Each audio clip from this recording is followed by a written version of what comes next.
कर्माचा सिद्धांत. लेखक हिराभाई ठक्कर. अनुवादक बळवंत शंकर काशीकर. वाचक मनीषा. भाग 5. प्रारब्ध भोगणे हे अपरिहार्य आहे. संचित कर्मे ही भात्यात ठेवलेल्या बाणांसारखी असतात, तर प्रारब्ध हे धनुष्यातून सुटलेल्या बाणांसारखे असते. धनुष्यातून बाण एकदा सुटला की तो परत घेता येत नाही. तो आपले लक्ष हे गाठणारच. प्रारब्ध भोगल्याशिवाय कोणाचीही सुटका नाही. कोणी महान ज्ञानी महर्षी साधुसंत असला तरीही प्रारब्ध भोगल्याशिवाय त्याचा देह सुटत नाही. जे ज्ञानी असतात ते प्रारब्धाला धैर्याने सामोरे जातात. हे आपण पूर्वी राजा परीक्षिताच्या उदाहरणावरून पाहिलेच आहे.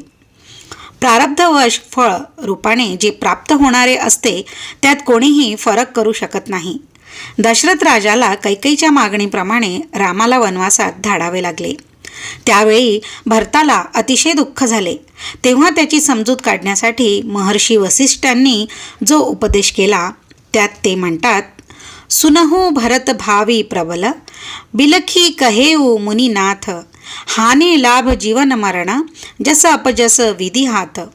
हानी, लाभ, जीवन, मरण, यश, अपयश हे सर्व प्रारब्धाधीन असते.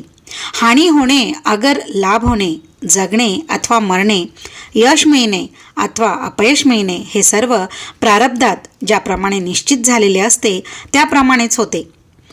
गोस्वामी संत तुलसीदासांनी रामायणात हे सत्य फार मार्मिकपणे कथन केले आहे. हानी कोणाची झाली आणि लाभ कोणाचा झाला ते पहा. कौसल्याच्या तिच्या उतारवयात आपल्या मुलाला व सुनेला वनवासात धाडणे भाग पडले. त्याचा राज्याभिषेक झालेला पाहणे तिच्या नशिबात नव्हते. पण या घटनेमुळे लाभ झाला तो शबरीचा. तिला घर बसल्या भगवंतांचे दर्शन घडले. पहा, जीवन कोणाला मिळाले व मरण कोणाचे झाले. अहिल्या ही जी पतिशापाने शिला होऊन पडली होती, तिला प्रभू रामचंद्राच्या चरणरज स्पर्शाने पुन्हा जीवन प्राप्त झाले. तर राजा दशरथाला वियोगाच्या दुःखाने मृत्यूला सामोरे जावे लागले. परात्पर परब्रह्म श्रीरामही आपल्या पित्याचे मरण टाळू शकले नाहीत. खरोखर प्रारब्ध हे बलवानच खरे. आता यश कोणाला मिळाले व अपयश कोणाच्या वाट्याला आले ते पहा. वास्तविक कैकेयीच्या रामावर कौसल्यापेक्षाही अधिक प्रेम होते. पण प्रारब्धवशात तिच्या वाट्याला अपयश आले. तिला असे वागण्याची बुद्धी झाली की तिला कायमचा कलंक लागला. जगातील कोणीही स्त्री पुरुष जेव्हा रामायण वाचतात तेव्हा त्यांच्या मनात कैकेयीबद्दल घृणा उत्पन्न होते. आजतागायत कोणीही आपल्या मुलीचे नाव कैकेयी ठेवल्याचे ऐकिवात नाही. रामाचेही कौसल्यापेक्षा कैकेयीवर अधिक प्रेम होते.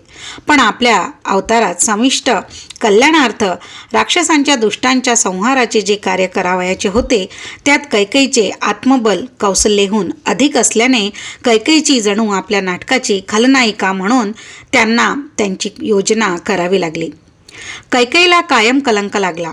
वैधव्य, अपमान, जननिंदा सहन करावी लागली. पण तिचे आत्मबल असे जोरदार होते की प्रारब्धानुसार तिच्या वाट्याला आलेली रामरचित नाटकातील खलनायिकेची भूमिका तिने उत्कृष्ट रीतीने बजावली. कौसल्या अथवा सुमित्रा यांना इतकी निंदा मानहानी सहन करताच आली नसती. स्वतःच्या आईहून जिच्यावर रामाचे अधिक प्रेम होते तिला या रामरचित नाटकात अपयश मिळाले आणि तिने ते सहनही केले. परंतु भगवंतांच्या या नाटकात यशाचे वाटेकरी ठरले ते म्हणजे वानर.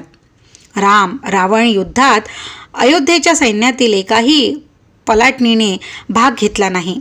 रामाचे सर्व सैन्य वानरांचे होते आणि महाभयंकर अशा राक्षस सैन्याविरुद्ध अपूर्व विजय मिळवून वानर सेनेने आपले नाव इतिहासात अजरामर केले. हानी लाभ जीवन मरण, जस अपजस विधी हात. मुनी वसिष्ठ. म्हणूनच मुनी वसिष्ठांनी म्हटले आहे की प्रारब्धात जी हानी, लाभ, जन्म, मरण, यश, अपयश नक्की झालेले असते त्यात कोणतीही शक्ती किंवा सत्ता बदल घडवू शकत नाही. जीवनाच्या पटावर जीवात्मे हे बुद्धिबळाच्या डावातील हत्ती, घोडे, उंट यासारखी प्यादे असतात व प्रत्येकाच्या पूर्वकर्मानुसार जगाच्या या सारीपाटावर परमात्मा त्यांना निरनिराळ्या भूमिका पार पडावयास लावतो. प्रारब्धवश मिळण्याचे फळ निश्चित असते, पण मिळण्यासाठी 3 गोष्टी निमित्त मात्र होतात. 1 स्वतःची इच्छा, 2 दुसऱ्याची इच्छा आणि 3 अनिच्छा. आता बघूया. 1 स्वतःची इच्छा म्हणजेच स्वेच्छाकृत फळभोग. काही कर्मफळे भोगण्यासाठी आपलीच इच्छा कारणीभूत होते, त्याला स्वेच्छाकृत फळभोग म्हणतात. उदाहरणार्थ, काही निमित्ताने अग्नीत हात घालण्याची इच्छा होणे व त्यामुळे हात भाजणे. आता आहे नंबर 2 दुसऱ्याची इच्छा म्हणजेच परेच्छाकृत फळभोग. काही प्रारब्ध भोग परेच्छाकृत म्हणजेच दुसऱ्याच्या इच्छेमुळे घडतात. उदाहरणार्थ, एखाद्या माणसाला आपले काही चांगले अथवा वाईट करण्याची इच्छा होते, त्याप्रमाणे तो वागतो आणि त्याच्या त्या वागण्याने आपल्याला चांगले अगर वाईट फळ भोगाव्यास लागते. समजा आपले घर आगीच जळण्याचे आपल्या प्रारब्धात आहे. अशा वेळी एखाद्या माणसाला आपल्यावरील काही द्वेष भावनेने तुमच्या घराला आग लावण्याची बुद्धी होते. तो तसे करतो व अशा प्रकारे दुसऱ्याच्या इच्छेमुळे आपले प्रारब्ध आपल्याला भोगावयास लागते. आता आहे नंबर 3 अनिच्छाकृत फळभोग. आपली इच्छा असो वा नसो प्रारब्ध हे भोगावेच लागते. उदाहरणार्थ, आपण बसल्या जागी अकस्मात घराची भिंत वा एखादे झाड अंगावर पडणे, किंवा आपण नीट फुटपाथवरून चालत असता एखाद्या ड्रायव्हरच्या चुकीने किंवा त्या गाडीचे ब्रेक तुटल्याने आपल्याला दुखापत किंवा वेळप्रसंगी प्राणही गमवावे लागणे. अशा घटनात आपली काहीही चूक नसते किंवा दुसऱ्यांचीही आपल्याला इजा करण्याची काहीही इच्छा नसते, पण होणार ते होतेच. म्हणतात ना, होणारे न चुके जरी ये ब्रह्मा तया आडवा.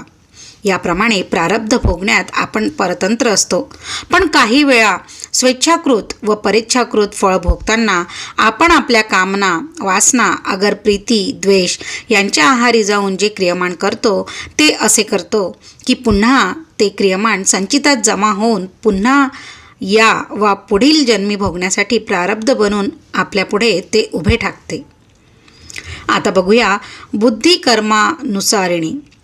प्रारब्ध भोगण्यात जीव परतंत्र असतो, त्यामुळे त्याला प्रारब्धानुसारच बुद्धी होते.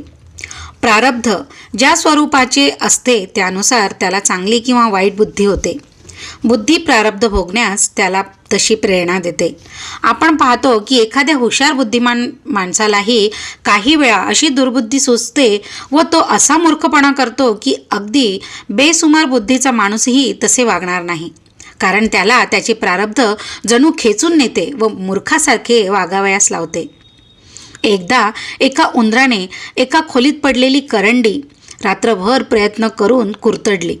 त्याला वाटले भोग पाडून आपण आत गेलो की आत असलेली फळावळ अगर मिठाई पोटभर खाता येईल. मात्र झाले असे की भोग पडल्यावर अनेक दिवसांचा उपाशी असा एक साप त्यातून बाहेर पडला. प्रथम त्याने उंदराला गिळंकृत केले आणि तो पळून गेला. उंदराची तीक्ष्ण दातांनी भोग पाडण्याची नैसर्गिक कला आणि त्याने अन्न मिळविण्यासाठी भोग पाडण्याचा केलेला खटाटोप त्याच्या मृत्यूचे कारण बनले. प्रारब्धात त्याचे तसे मरण ठरलेले होते आणि सापाचे प्रारब्ध असे होते की विनाप्रयास त्याला हवे असलेले अन्न तर मिळेलच, पण करंडीतील बंदिवासातून त्याची मुक्तताही होईल. समजा एखाद्याच्या प्रारब्धात मोटारीखाली चिरडून मरण्याचा मृत्यू ठरलेला असेल आणि तो रस्त्याच्या कडेने नीट जात असेल. अशावेळी एखादी गाय समोरून धावत येईल व गायीची धडक टाळण्यासाठी त्याला चटकन रस्ता ओलांडण्याची बुद्धी होईल व दैववशात मागून भरधाव येणाऱ्या मोटारीखाली तो सापडेल. जणू त्याचे प्रारब्ध त्याला मोटारीच्या रूपात आलेल्या मृत्यूकडे खेचून नेते. कदाचित तो नुसता उभा राहता तर गायही आपल्या वाटेने गेली असती व मोटारही, पण नाही. अशावेळी त्याचे प्रारब्ध त्याला मोटारीखाली खेचून नेते. तात्पर्य, जे घडवायचे ते घडण्याला तुमचे प्रारब्ध तुम्हाला खेचून नेते अथवा तुमचा पाठलाग करीत तुम्हाला गाठतेच. गोस्वामी तुलसीदास सांगतात, तुलसी जसी भवितव्यता तेसी मिलही सहाय, आपुनो आवाही ताही पाही ताही तहा लई जाय. जे भवितव्य आहे ते घडण्यासाठी एकतर तुमचे प्रारब्ध तुम्हाला त्या ठिकाणी खेचून नेते अथवा तुमचा पाठलाग करीत तुम्हाला त्या स्थळी जाण्याची प्रेरणा देते. प्रारब्ध भोगण्यासाठी मोठमोठ्या ज्ञानी माणसांची ही बुद्धी फिरल्याची आपल्याला इतिहासात आणि पुराणात अनेक उदाहरणे आहेत. असंभव हेम मृगस्य जन्म तथापि रामो लुलुभे मृगाय प्रायः समापन्न विपत्तिकाले धियोपि पुंसां मलिना भवन्ति. सोन्याचा हरिण असणे ही अशक्य गोष्ट, पण रामासारख्या पूर्ण पुरुषालाही त्याचा लोभ उत्पन्न झाला. कारण असे काही महान प्रारब्ध लिखित होते की ते भोगण्यासाठी त्याची बुद्धी फिरणे अत्यावश्यक होते. न निर्मितकेन न दृष्टपूर्वं न श्रूयते हेममय कुरुंगः तथापि तृष्णा रघुनंदस्य विनाशकाले विपरीत बुद्धी. सोन्याचा हरिण ब्रह्मदेवाच्या सृष्टीत निर्माण झालेला कधी कोणी पाहिलेला नाही किंवा कोणाच्या कधी ऐकिवातही नाही. असे असूनही प्रभू रामचंद्रांना त्याचे आकर्षण वाटले. कारण मारीच, रावण आणि संपूर्ण राक्षस कुळाचा नाश होण्यासाठी तसे घडणे हा नियतीचाच खेळ होता. रावण महाज्ञानी होता, वेदपारंगत होता, भगवान शंकराचा परमभक्त होता, नवग्रह त्याचे सेवेकरी होते, वायुदेव त्याच्या राजवाड्यात झाडलोटीचे काम करीत होता, वरुणदेव त्याच्या घरी पाणी भरीत होता, मंदोदरीसारखी सुंदर आणि साध्वी स्त्री त्याची पट्टराणी असूनही प्रारब्धवशात त्याची बुद्धी फिरली व सीतेला पळवून नेऊन त्याने आपले सर्व राज्य गमाविले व स्वतःचा मृत्यूही ओढवून घेतला. कौरव काही मूर्ख नव्हते. पांडवांप्रमाणे तेही गुरु द्रोणाचार्यांचे शिष्य होते. धर्म म्हणजे काय, अधर्म म्हणजे काय हे ते चांगले जाणत होते.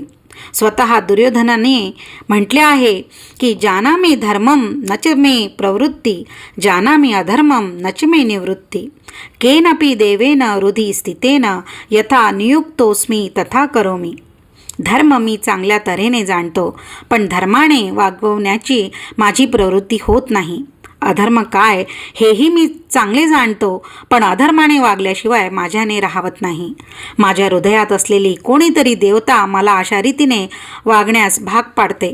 मी त्या देवतेच्या हातातली एक कळसूत्री भावली आहे. मला त्या देवतेकडून जशी प्रेरणा मिळते तसा मी वागतो.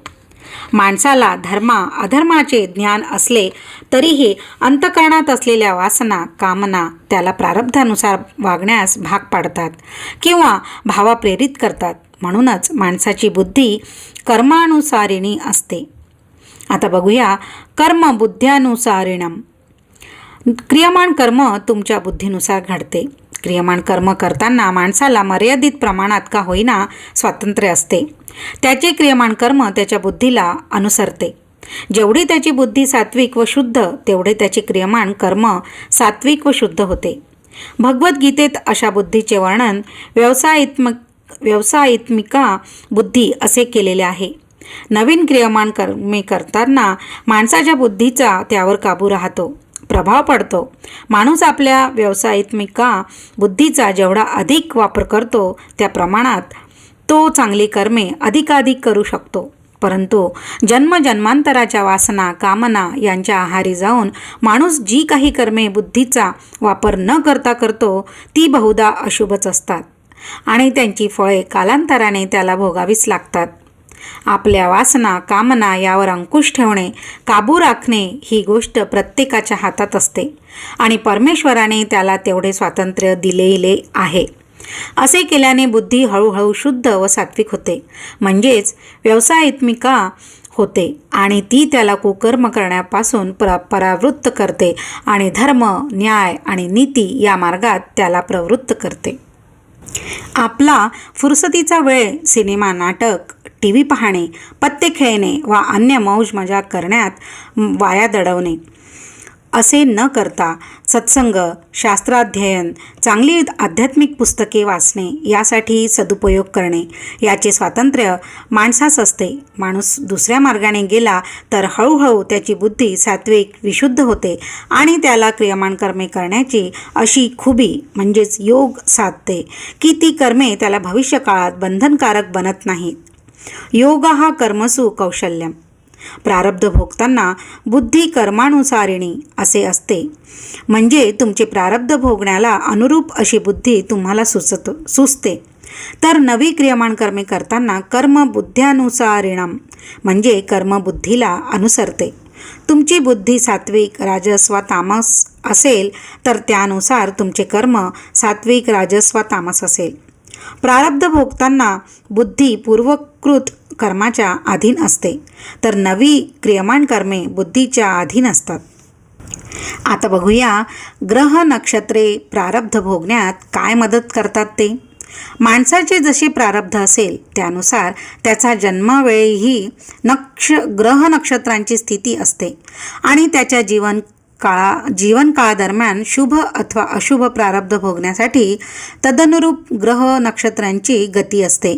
याचा अभ्यास करून एखाद्या माणसाच्या जीवनातला अनुकूल व प्रतिकूल काल कोणता हे जर ज्योतिषी खरोखर तज्ज्ञ व प्रामाणिक असेल तर कदाचित वर्तवू शकेल आणि प्रतिकूल कालात माणूस आधीपासून सावध राहून अशा कालात शुभ कर्मे करण्याचा प्रयास करू शकेल. ज्या योगे तो समय सुसह्य होईल अशा रीतीने ज्योतिषशास्त्र माणसाला कल्याणकारक प्रवृत्तीसाठी मार्गदर्शक होऊ शकेल.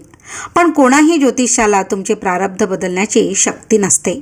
अशा वेळी ज्योतिषाच्या सांगण्यावरून तुम्ही काही ग्रहांची उपासना केलीत, काही व्रतवैकल्ये केलीत तर फार तर तुमचे आत्मबल वाढेल व आलेल्या भोगांना तुम्ही धैर्याने सामोरी जाल.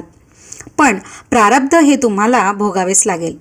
राहू, केतू, गुरु, मंगळ, बुध हे ग्रह जणू ज्योतिषशास्त्राप्रमाणे कर्म कायद्याच्या अंमल करणारे परमेश्वरांचे प्रामाणिक अंमलदार आहेत. ते कर्म कायद्याच्या मर्यादेत राहून माणसाला त्याच्या कर्माची शुभाशुभ फळे भोगण्यास लावतात. जगातील काही अंमलदाराप्रमाणे लाच खाऊ अगर लोभी नाहीत. म्हणून प्रारब्धातून सुटण्यासाठी तुम्ही भले तुमच्या समजुतीप्रमाणे वा एखाद्या ज्योतिषाच्या सांगण्यावरून आयुष्यभर मंगळवारी कडक उपवास करा, शुक्रवारी एक वेळ नुसते चणे खाऊन राहा, शनिवारी नुसत्या उडदाचा आहार घ्या. त्याचा काही उपयोग प्रारब्ध बदलण्याकडे होत नाही. एखाद्या ब्राह्मणाकरवी त्याला दक्षिणा देऊन तुम्ही एखाद्या ग्रहाची शांती करता, काही जप करविलात तर वर म्हटल्याप्रमाणे हे ग्रह प्रामाणिक अंमलदार असल्याने ते तुमच्या असल्या लुचपतीचा स्वीकार करणार नाही. आता बघूया नामस्मरण, रामनाम जप प्रारब्ध भोगण्यात कशी सहाय्यभूत होतात ते. आपली शास्त्रे आणि संत सांगतात की इष्टदेवतेचे स्मरण, नाम जप ही माणसाला त्याचे प्रारब्ध भोगण्यात फार उपयुक्त होतात. रामनाम हे तर संसार चक्रात अडकलेल्यांना मुक्तिदायक आहे. नाम जप हे रामबाण औषध आहे, ज्या योगे जीवात्म्याला जडलेला महारोग जो भवरोग म्हणून ओळखला जातो त्यातून माणूस मुक्त होतो. पण रामनाम हे आयुर्वेदीय औषधाप्रमाणे आहे. ॲलोपॅथिक पद्धतीत पथ्य पाणी सांभाळण्याची विशेष जरूर नसते. इंजेक्शन, औषधे, गोळ्या घेत असताना तेल, तिखट, आंबट न खाण्याचा डॉक्टरांचा विशेष आग्रह नसतो, कारण या पद्धतीत रोग वरवरच बरा केला जातो असे म्हणतात. पण आयुर्वेदिक उपचार पद्धतीचे तसे नाही. त्यात कडक पथ्य पाळणे बहुधा आवश्यक असते, कारण रोगाचे मुळापासून उच्चाटन करण्याचा त्यात प्रयत्न असतो.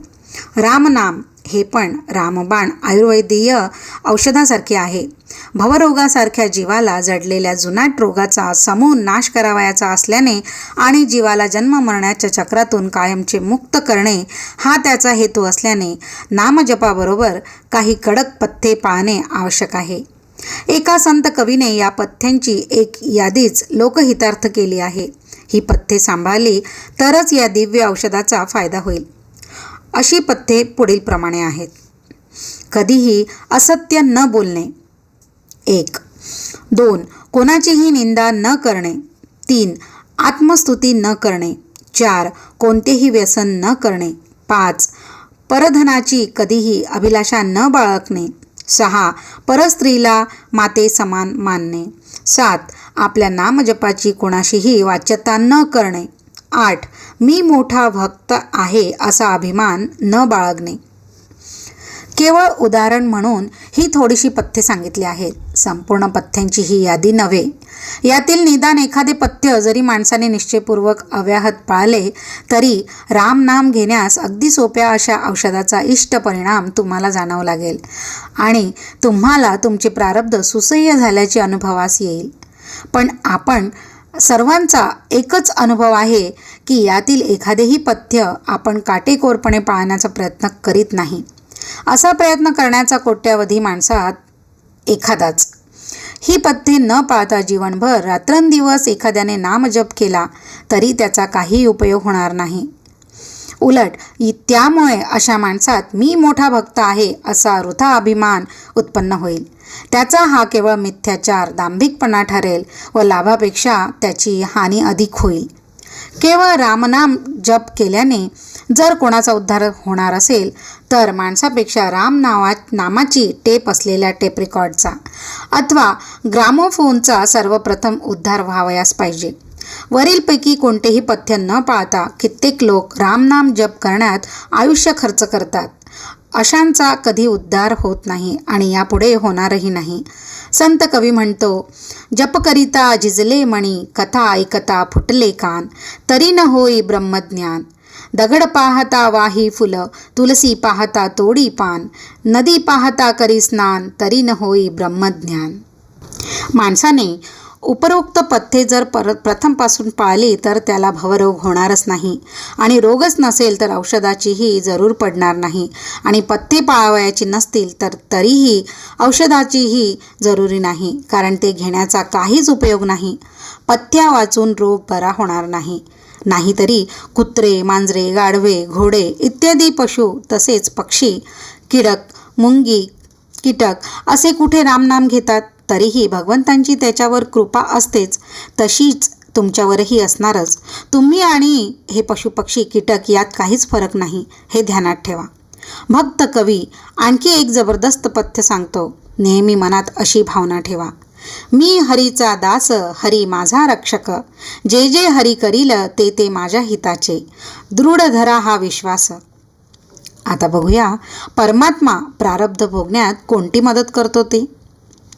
आपण पूर्वी पाहिले आहे की क्रियमाण कर्म नियंत्रित करणाऱ्याला कर्मयोग सहाय्यभूत होतो. त्याचप्रमाणे प्रारब्ध टाळता येत नाही हे जरी खरे तरी पण त्याचे नियंत्रण करणाऱ्याला भक्तियोग सहाय्यभूत होतो. भगवंतांची भक्ती करणाऱ्याने प्रारब्ध भोगण्यात खूपच मदत मिळते, ही वस्तुस्थिती आहे. शास्त्र आणि संत महात्मे भगवंतांची भक्ती करण्यासाठी याची साक्ष देतात. परंतु भगवंतांची भक्ती म्हणजे काय हे आपण स्पष्टपणे समजले पाहिजे. भगवंतांची भक्ती म्हणजेच भगवंतांचे मानणे, त्यांच्या इच्छेप्रमाणे वागणे, तो ठेवील त्या परिस्थितीत समाधानाने धर्म मार्ग न सोडता राहणे. मी माझ्या वडिलांची भक्ती करतो असे मानणारा एखादा मुलगा जर केवळ त्यांचे नाव आदरपूर्वक उच्चारेल, त्यांचे गुणवर्णन करेल, लोकात त्यांची प्रशंसा करेल, पण वडिलांनी सांगितल्याप्रमाणे जर वागणार नाही, त्यांनी अभ्यास करावयास सांगितला तर हा खेळावयास जाईल, त्यांनी दंगामस्ती करू नको म्हटले तर हा शांत बसणार नाही, तर अशा मुलाला आपल्या पित्याचा भक्त म्हणता येणार नाही. उलट आपल्या अशा बेफाम वागण्याने तो त्यांच्या मनात उद्वेग उत्पन्न करेल. भगवंतांची भक्ती म्हणजे त्याचे इच्छेप्रमाणे धर्ममार्गाने न चालता आपण मोठे भक्त आहोत असे लोकांना भासविण्यासाठी खड्या आवाजात भजन कीर्तन करणे, सकाळ संध्याकाळ देवळात जाणे, गंध लावणे, रुद्राक्षांची मोठी माळ लोकांचे लक्षात येईल अशी गळ्यात घालणे इत्यादी गोष्टी करणे म्हणजेच त्याची भक्ती नव्हे. ही केवळ ढोंगबाजी आहे, आत्मवंचना आहे. भगवंतांनी गीतेच्या 12व्या अध्यायात भक्ताची लक्षणे सांगितली आहेत. त्यात ते असे नाही सांगत की जो लांब शेंडी राखील अथवा दाढी राखील, गंध टिळा माळा करेल, रात्रभर झांजा वाजवून मोठमोठ्याने भजन लोकांना समजावे अशा रीतीने करेल, तो माझा परमभक्त. भगवंत स्वमुखाने सांगतात की तोच माझा खरा भक्त की जो पुढील लक्षणांनी युक्त आहे. भगवंत म्हणतात, सर्व भूतांचे बाबतीत ज्याची भावना द्वेषरहित आहे, जो निस्वार्थी व सर्वांवर प्रेम करणारा आहे, ज्याची वागणूक सर्वांशी मैत्रीपूर्वक आहे, ज्याच्या अंतःकरणात सर्वांबद्दल दया आहे, जो अप्पलपोटा नाही, ज्याचे मनात अहंकार नाही, ज्याचे मन सुखाची वा दुःखाची प्राप्ती झाली असता अविचल राहतो, ज्याचे मनात अपराध्याबद्दल सुद्धा क्षमा भावना आहे, जो नेहमी ध्यानयोग युक्त असतो, हानी लाभात ज्याचे मन संतुष्टच राहते, ज्याने आपले शरीर आपल्या ताब्यात ठेवलेले आहे, ज्याचा माझ्यावर दृढ विश्वास आहे, ज्याने आपले मन व बुद्धी मला अर्पण केली आहे, ज्याच्यामुळे कोणाही जीवाला उद्वेग प्राप्त होत नाही व ज्याच्या मनात कोणाबद्दल उद्वेगाची भावनाही नाही, जो हर्ष भय संतापरहित आहे, दुसऱ्याचा उत्कर्ष पाहून ज्याच्या मनात ईर्ष्या उत्पन्न होत नाही, जो अनपेक्ष म्हणजेच आकांक्षारहित आहे, जो अंतर्बाह्य शुची आहे, ज्याचा आहार विहार शुद्ध प्रीती द्वेष कपटरहित असे, ज्याचे शुद्ध अंतःकरण आहे, जो अंगीभूत कार्यात दक्षतेने वागतो, जो पक्षपात रहित आहे, ज्याचे मन नेहमी निश्चिंत आहे, प्रारब्धानुसार शरीर मन वाणी द्वारा घडणाऱ्या सर्व कर्मांमध्ये जो कर्तेपणाचा अभिमान बाळगत नाही, जो कधीही हर्षित होत नाही व जो कोणाचा द्वेषही करीत नाही, जो शोक करीत नाही, जो कामना रहित आहे, जो शुभ वा अशुभ कर्माच्या फळांचा त्यागी आहे, ज्याचे अंतःकरण भक्तियुक्त आहे, ज्याची बुद्धी शत्रू मित्र मान अपमान शीत उष्ण या द्वंद्वात सम राहते, जो संसारात आसक्तीविरहित वागतो, जो निंदा व स्तुती समदृष्टीने अनुभवतो, जो मननशील आहे, शरीर निर्वाहाचे बाबतीत जे मिळेल त्यात तो संतुष्ट राहतो, घरादारावर आसक्ती व मोह न ठेवणारा असा स्थिर बुद्धी भक्तिमान पुरुष मला फार प्रिय आहे. वरीलपैकी एखादेही लक्षण आपल्यात नसेल तर उगाच मी मोठा भक्त आहे अशी शेखी मारण्यात काहीच अर्थ नाही. मी भक्त आहे, मी देवाचा फार लाडका आहे असे आपण म्हणणे आणि स्वतः भगवंतांनी हा माझा भक्त आहे आणि मला हा फार प्रिय आहे असे म्हणणे या दोहोत जमीन आसमानचा फरक आहे. उदाहरणार्थ, एखाद्याने स्वतःला बिर्ला शेठचा मुलगा म्हणून जाहीर केले तर त्याला कवडीचाही फायदा होणार नाही. या उलट बिर्ला शेठने एखाद्याला आपला मुलगा म्हणून जाहीर केले तर तत्क्षणी तो त्यांच्या सर्व संपत्तीचा वारस ठरतो. भगवंतांनीच जर तुम्हाला आपला भक्त मानले तरच तुमचा फायदा होईल आणि मग स्वाभाविकच मीराबाई नरसी मेहता इत्यादी त्यांच्या अन्य भक्तांप्रमाणे तुमचे प्रारब्ध सुसह्य करण्यासाठी तो तुमच्या पाठीशी उभा राहील. परंतु भगवंतांच्या अशा मदतीमध्येही कर्मसिद्धांतानुसार काही मर्यादा आहेतच. प्रारब्ध हे प्रत्येकाला भोगावेच लागते. भगवंत ते भोग काही प्रमाणात हलके करतो इतकेच. समजा एखाद्या माणसाला अपघात होऊन काही गंभीर इजा झाली तर त्याचे औषध पाणी सेवा चाकरी आप्तजन करू शकतात. पण तो जर सांगू लागला की माझे शारीरिक दुःख कोणीतरी भोगण्याची कृपा करा तर तसे कोणीही करू शकणार नाही. त्याला ते स्वतःलाच भोगले पाहिजे. बरोबर याच न्यायाने माणसाने भगवंतांच्या आज्ञेचे उल्लंघन करून काही कुकर्म केले तर कर्मसिद्धांत कायद्यानुसार त्या कर्माचे फळ त्याला हे भोगलेच पाहिजे. भगवान हा दयाळू असा जगतपिता असला तरीही तोही काही हस्तक्षेप करू शकत नाही. खुद्द श्रीराम परब्रह्म असूनही जेव्हा आपले निर्गुण निराकार स्वरूप सोडून सगुण साकार रूपात जगात अवतरले तेव्हा त्यांनी पण कर्म कायद्याची मर्यादा सांभाळली आणि त्याचप्रमाणे ते वागले.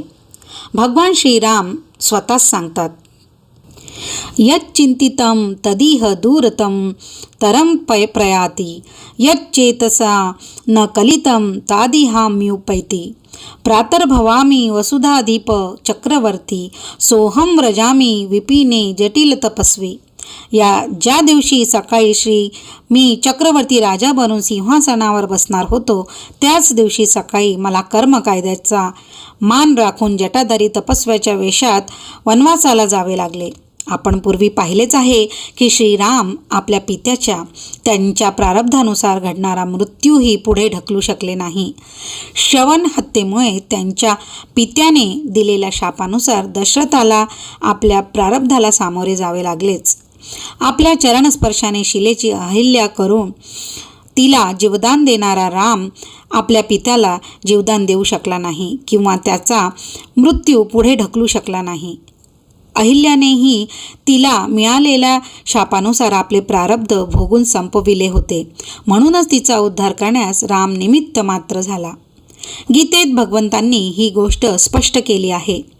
भगवान सांगतात, न कर्तृत्वं न कर्माणि लोकस्य सृजति प्रभुः न कर्मफलं संयोगं स्वभावस्तु प्रवर्तते नादत्ते कस्याचित् पापं न चैव सुकृतं विभुः अज्ञानेनावृतं ज्ञानं तेन मुह्यन्ति जंतवः.